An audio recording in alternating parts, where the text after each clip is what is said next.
There's a saying in the music industry, or maybe it is a myth, I don't know, that the second album is always the most difficult album to make. Especially if the first album is a hit and then you got very little time to make the second one and everyone is watching you do it. And also the first album, you sort of collected all of your best songs over a very long time, and now you only got like a year to do it again. And I wonder, is it the same with books?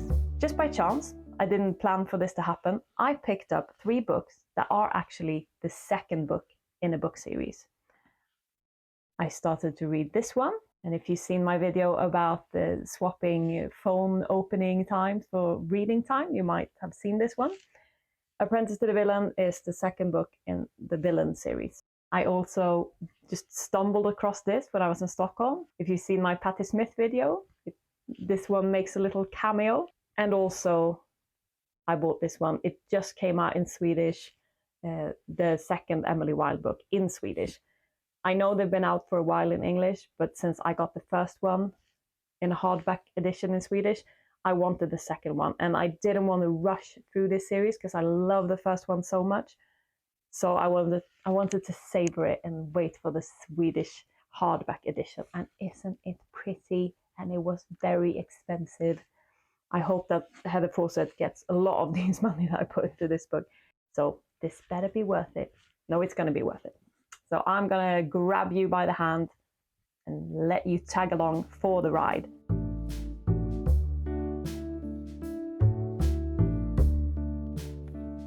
I just read The Assistant to the Villain, which I kind of enjoyed.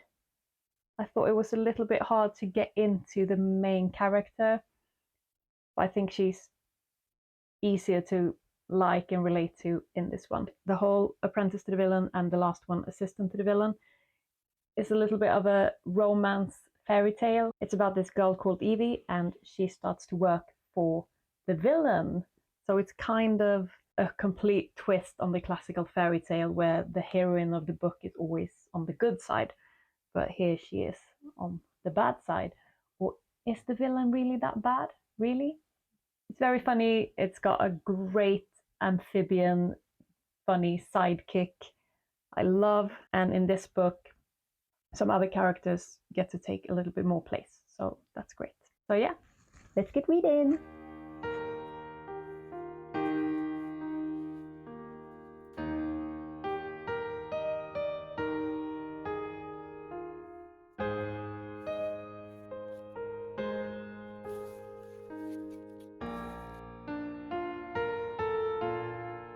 I'm about a little bit more than halfway through this.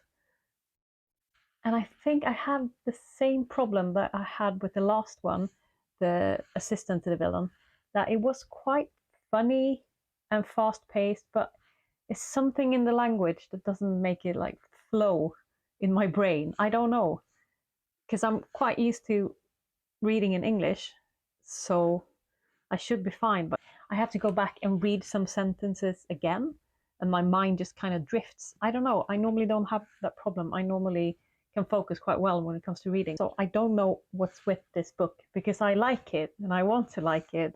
I think the setup is great, and I think the main problem and all the side characters are great. But there's just something in it that doesn't really, I wouldn't say it doesn't do it for me, because it does, but struggling a little bit with it. I don't know why.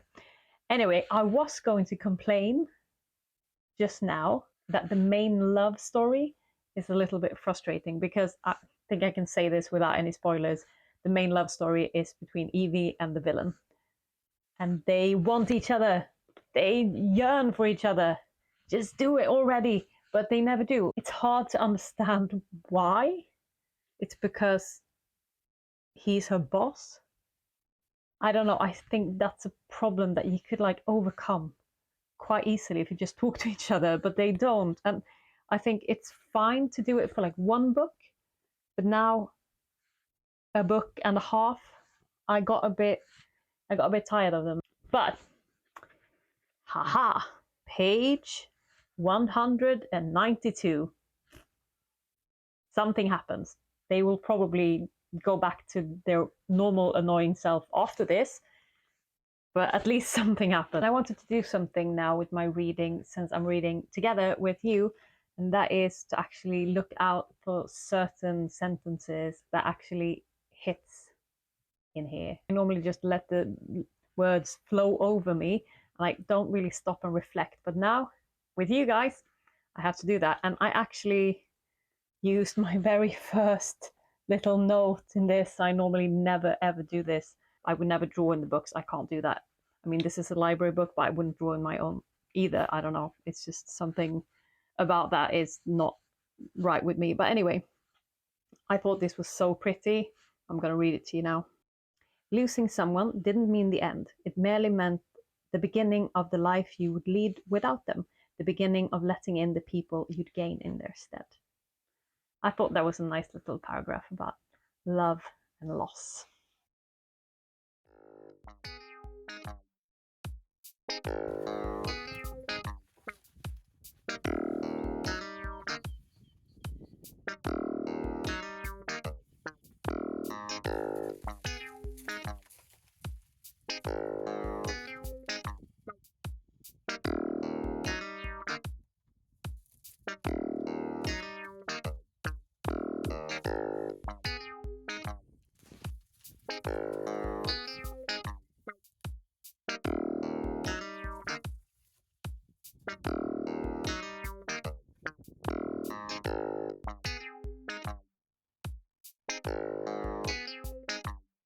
I finished it. It was great. Later this year, the third one in the series is going to come out, and I can't wait for it. I really want to know what happens now. So good book.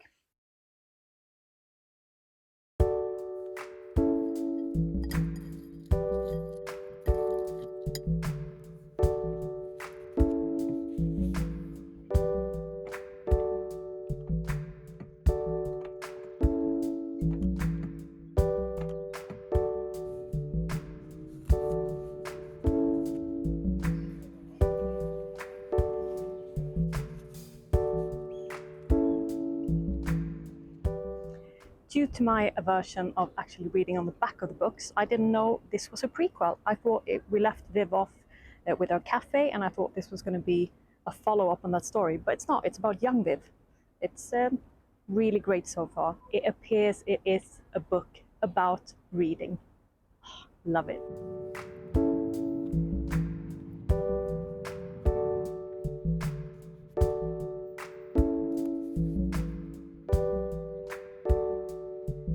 I'm not reading it as fast as I thought I would. I thought I would absolutely devour it, as I did with the Legends and Lattes book. I don't know, it's probably not the book's fault, it's probably that I've got a lot of other stuff on my mind. I don't really connect with the young Viv in this book as I did in the older Viv in Legends and Lattes. Maybe that's because I'm old and she's not in this book. The romance subplot was not what I had expected, so that caught me a little bit by surprise. And I'm not really into it, actually. I don't know why. Page 130, it was very, very sweet. I actually teared up a little bit because I thought it was so sweet. But after that it just left me with a bit of a, I don't know. I got maybe 100 pages left, and I love the new sidekick. He enters halfway through the story, and he's hilarious, very imaginative. I'm guessing there will be a big magical standoff in the end, where this new sidekick will show his true colors. It's very sweet. A book about bookshops and reading is just what I need right now.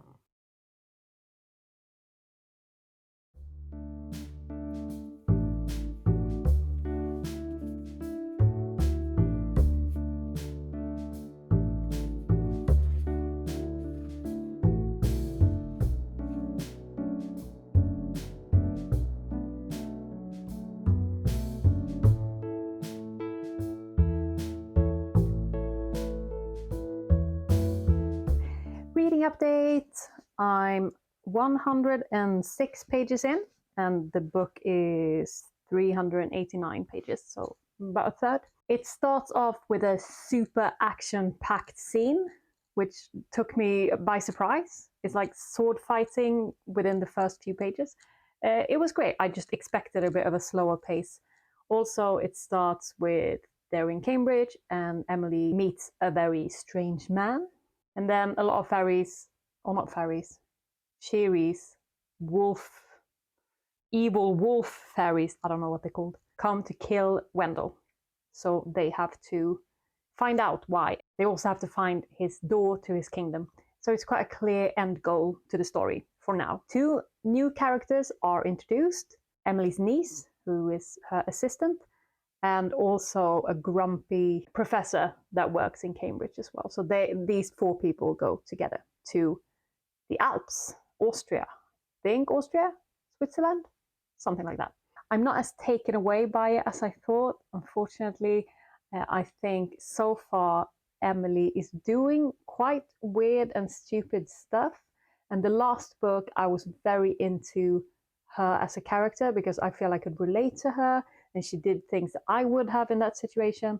But right now it feels like she's doing like stupid things and she's not stupid, so I don't know why. Maybe that question will get an answer later in the book. I don't really know what to think about the romance plot between Emily and Wendell. He has asked her to marry him and she hasn't said no, but she doesn't want to either. Or does she? I don't know. It feels like she's lying to herself, and I don't know if that's supposed to be a thing or if you're supposed to be like, oh, she loves him, deep down inside she loves him, or if that's supposed to be like the truth that she doesn't actually like him.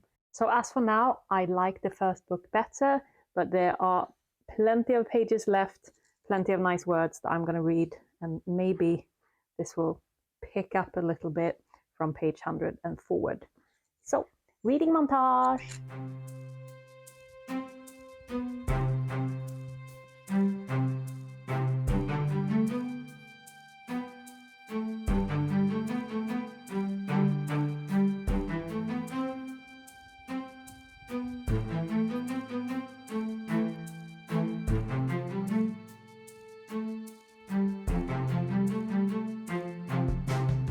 My friends, what was I on about when I said this was a little bit slow in the beginning and I didn't connect with it? I was totally wrong. It was fantastic and I absolutely loved it. I think it was my fault because I'm having a hard time transition from one activity to the other, and I've just been on holiday and I just started work. So I was super tired and I just didn't really catch me. But once my brain started to level out, I got into it. And I actually read it so quickly, I had to stop reading it for a while, pick up my comfort book, which unfortunately is Harry Potter. So I sort of read a chapter in this, and then I had to read Harry Potter for a bit because I didn't want to rush through it. Do you ever do that? Like you read too fast and then you just reach the end and you're like, what happened? I do that all the time, especially with books I really love. So loved it. Everything made sense in the end. I still think she did a few weird things in the beginning that wasn't really in line with her character, but after a while it sorted itself out.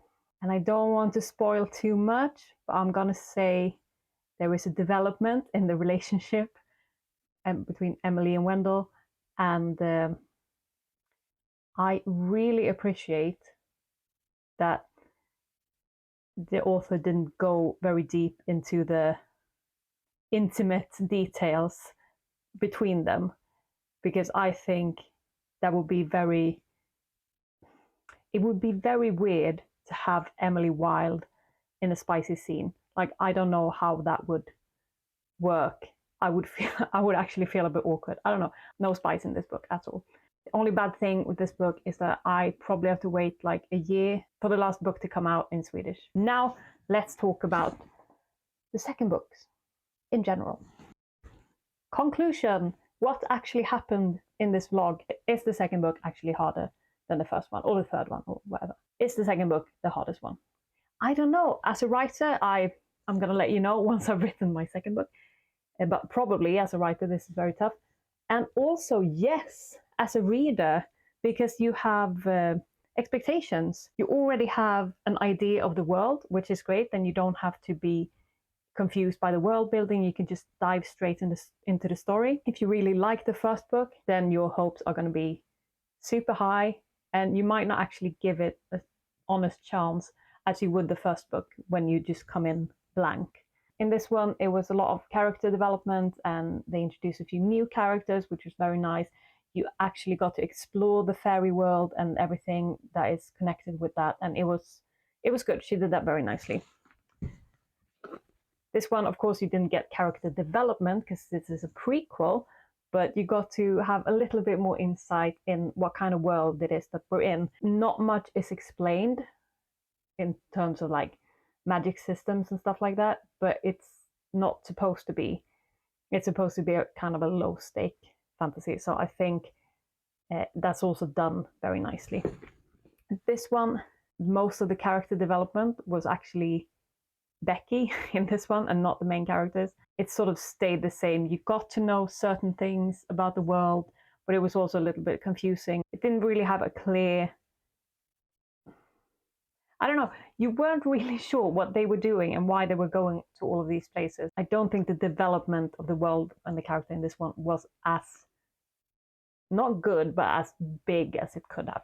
But all in all, I really liked all of those, and I'm looking forward to read the third one in the series. As I said, Emily Wilde is already out if you read in English. I'm going to wait for the Swedish one. The next one, written by Travis Baldry, is going to come out later this year, so late 2025. And I think this one too. And I am going to read all of those, of course. So yeah, that's that. I don't know how to finish this, but yeah, thank you for watching, if you watched all the way here. And do you have any suggestions where the second book is actually much better than the first book in the series? Please let me know below.